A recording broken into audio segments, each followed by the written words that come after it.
All right. Hey everyone, welcome back to another of Belle TV. I'm your host, Anita Chantel, and today we have two lovely guests here. We have a nice couple who has been in the world of Hollywood, conquering TV, movies, off-Broadway productions, as well as commercials. Hi, Jim and Jen. Hello. How are you guys? Fantastic. Thanks for having us. It's so cool being here. I'm Bella. I love it. Bella Mag NYC.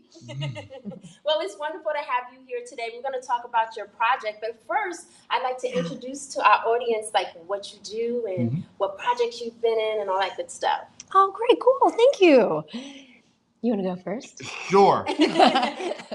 We're both actors, and we're actually new producers. We're producing a film right now called The Farmer and the Belle. But some notable things for myself.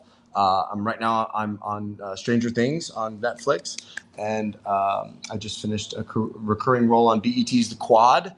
And this fall, I have a recurring role on a new AMC show called Lodge 49. That's produced by Paul Giamatti, so you guys need to check that out. And you just got off of a Broadway and off Broadway in The Rainmaker. I just finished a show here in New York called The Rainmaker, and it was a lot of fun. It was so fun. Yeah. He's busy. He is. So it's your turn to brag. Yeah. I kind of got my start in an Oscar-nominated film called Frost Nixon. She played Trisha Nixon, his daughter. In a fleeting glance, like if you blink, you might miss it. But it was a glorious answer to prayer, and that has opened up a door of 20 plus leading roles in movies that inspire and impact audiences' lives. And that's how I met this little chap in a movie called Sinking Sand that we filmed in Savannah. And then we went on to film several other movies like My Daddy's in Heaven that just came out a couple months ago. It's like everywhere right now. And my goodness, Saving Faith comes out with Lionsgate this coming September.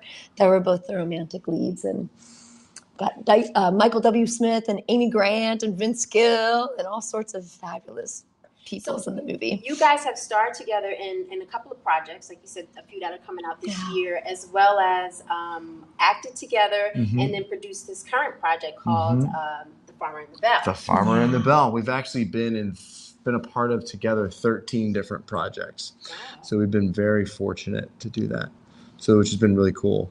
Yeah. And now we're doing the production of The Farmer and the Belle, which we're right in the middle of producing that, which has been a wonderful, wonderful journey. Learning a lot. She's doing an amazing job, killing it, absolutely crushing it. She has been wearing so many hats and doing so many different things to get us to the next step. And a lot of things are beginning to kind of, the train is starting to pick up and people are jumping on board and people are writing checks, and that's great. Yeah, that is very great. Now talk to us about the Farmer and the Belle. Is that based on your love story, or tell us about that? It is. It's been inspired by a lot of our moments on how Jim has helped me understand what real love is, and one of the main messages of the story is helping women realize what true beauty is. So a lot of times we grow up and we look at magazines and shopping mall ads and social media, and we think, based on our likes or based on an image, if that's how I look, then I have value to be loved. And so our story, The Farmer and the Belle, follows a paranoid supermodel who finds real love on a pig farm and saves Santaland. It's a Christmas movie. And what she's looking for, and I'm so excited to share this. We just got this in. She's looking for a bracelet that her mom gave her. And her mom tells Belle in the movie when she's young, if you ever lose your way, this will help you find what true beauty is. And as an adult, she's this famous supermodel, and she remembers this. So she has to go back to her roots, and she finds this bracelet. And we've been working with psychologists from Focus on the Family, Aaron and Greg Smalley, and book authors, and all sorts of wonderful people within the church, and psychologists to help us create an actual pathway to girls and women to help them understand what is true beauty. And so each one of these charms has inscriptions that helps you with your identity. Yeah, so it's the way that it parallels our love story is that there's going to be different hijinks, of course, of farm life. And believe it or not, I come from a farming family, and my family owns a farm in Georgia. It's actually where I lived before we met on set. So we've got the tractors and the cows And the the pigs. chickens and the pigs and all that. So And we're more actually pigs. going to be utilizing my family farm that's over 100 years old to do the production there. Wow. So that's going to be a great journey. But again, that main thing is to let young women and girls know we want to get it's got hijinks and comedy, so we're really targeting a younger audience and their mothers, so that they can have something, a way to connect, and so that they can discover that their worth is based on not something that is here, but something that transcends them. And with everything that's happened recently in Hollywood, we also want to give the example of how men need to be treating women, and so my character strives to be an example of what a good and godly man should be to a woman. And so that's two different kind of things we want to share, because we don't want women to ever be in a situation where in order to attain something, they feel like they have to use their beauty in order to do that, because their value is so much more than that. And she's so much more. All of you are so much more than that. Like, it gets me well up. Well, talk a little bit about some of those values, like, other than what we said, what we see on the outside, and what is often portrayed. I think in the message in the Bible, it says that, I'm going to actually read it. It says that we are a magnificent masterpiece. We're beautiful. We're made by God. And there's a scripture in the Bible that says we need to be transformed by the renewing of our mind.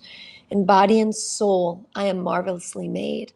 And that's in Psalm 139. And so when us women are dealing with we're too fat, or we don't feel attractive enough, self-esteem issues. You could say, and you could renew your mind, say, no, I am a magnificent masterpiece. I am beautiful because I'm made by God. My body and my soul are marvelously made. And when we are renewed daily, that's how we start to find health. Awesome. And like you said, there are some virtues that you can instill in the young men as well. Correct. Yeah, and that's just an element of actually truly loving and treating women with respect. And that's something that unfortunately has gone awry in our culture in some ways. Yeah. And it's time to take it back. And it's not by any like you need to do this type of thing, but it's that just act right. Be nice, but that has to start from somewhere else other than it sounds very simple, but it's lost. I think it's lost in our young people. It's lost in a lot of people, and it's something that even myself has to work on a daily basis. And we all long for direction or hope or positive things, so that we can look towards, like a beacon of light. Right. So absolutely. You said the film comes out we're going to look at a November 2019 release, and in the perfect world, it'll come out on television as a premiere with the DVD.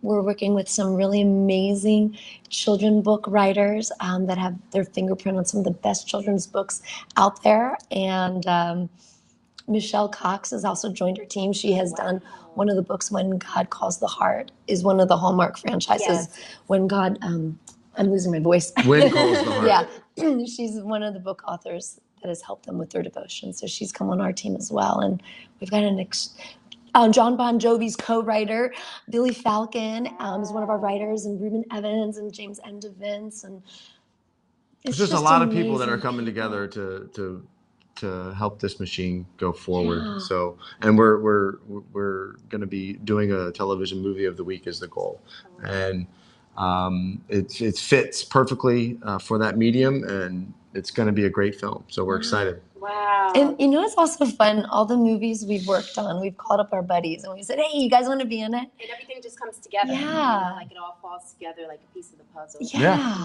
You guys have truly found favor, especially in the world of Hollywood. And being a light and an example is so important. Like, can you give any advice to young people that are watching about how they can find their inner beauty? Yeah. You go first. Okay. You always have such wisdom. I love, I listen to you. And I'm like, it's beautiful. Like every morning he wakes up and he reads the Bible and his mind is just of great wisdom. I love it. For inner beauty, I think for girls and for guys and for everyone is, I can only look at myself. I'm a hot mess. If I don't wake up and if I don't spend time reading the Bible, sometimes I read Jesus Calling as a devotion. That helps get me started on the day. When I pray and I say, God, order my steps, if I try hard to say, Jesus, how would you love someone in this condition? And Jesus, that dude was so awesome. He was so unconditional, unjudging with his love. I think that's what we need to do, is just to like hang with people every which way. I love that. And that's what I think everyone should do. What about you? Yeah, I think it's not trying to stand from any specific upper level of position, but just seeking out and relationships with anybody and everybody that you can, and just loving on people. It's really, just not placing people in boxes or predetermining what they may think, feel, or anything like that. It's about just being loving and seeking relationship with people. Like, I think that's the most important thing. It's just steady yourself for the day, and then go and seek out people that you can be an encouragement to, or that can be an encouragement to you. Because it is about community. You have to have people in your life that are willing to hold you accountable, because we don't know if our thinking is screwed up until somebody tells us. So we gotta have people all day long. I love this one charm that Aaron Smalley helped us put together, is true beauty is serving others. I'm a joyful giver, and we're in a Matthew Corzine studio as an acting class, and he's really opened up the understanding about make yourself attractive by doing acts of love. So I hear a common theme of love. It's universal. Like, it isn't just one specific thing. I mean, it's something that everybody can do, but we're all capable of it. And I'm going to read this other one. Use whatever gift you have to serve others as faithful stewards of God's grace. So when we give of our time, of our heart, of our talents, of your hosting, of Belle Magazine's amazing articles and images, that's us using our gifts to serve one another. And that's what true beauty is. Yeah, well, thank you. Well, it's been such a joy to have you guys here to share your light and your love and talk about your new project. And if you guys want to learn more about this dynamic duo, please check out them on our website. And make sure you tune in next week, because we have some delightful gifts and also some delightful guests to bring to you next week. And thank you, too, for coming in and talking about your project. Thanks for having us. Thank you. We hope that you'll be back soon. And I look forward to checking out the project. It's a pleasure to have you here. Thank you so much. And Unbridled is coming out very soon. And My Daddy's in Heaven is out right now. So just shouts out to all of you. Well, thank you so much for tuning in to Bella, and please make sure you tune in next week, and make sure you like, share, and subscribe. Bye-bye.